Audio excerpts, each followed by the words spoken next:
Hi everyone, in front of me I've got a VIVO V60E and let me share with you how to enable the Google backup on this device.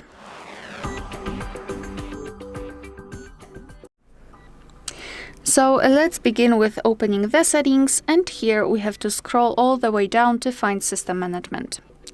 Then let's tap on backup and restore and tap on backup data.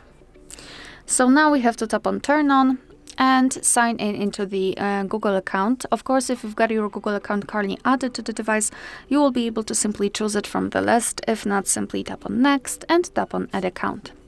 Make sure that you've got the internet connection because it is required, and here in this step you can either create a new account if you do not have your own yet, or simply type your email or phone. So let me do it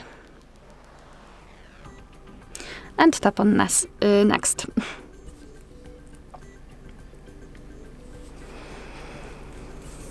Alright, so right here we have to enter the password, and let me do this out of the screen.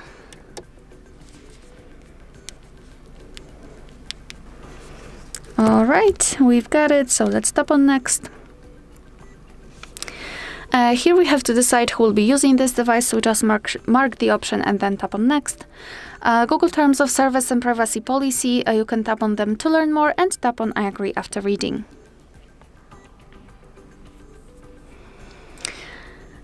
Here we have to decide what kind of data we'd like to backup, so photos and videos or other device data or both. It's completely up to you. I'll pick only this one and tap on confirm. And as you can see, we just successfully added our Google account to this device. You can check it because everything is marked in green. If you wish to check some further details, you can tap on other device data or the photos and videos. And here you've got the backup details, so you can check what has already been backed up here.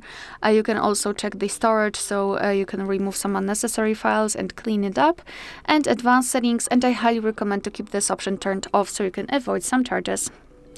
Alright, so that will be all. Thank you so much for watching. Please hit the subscribe button and leave the thumbs up.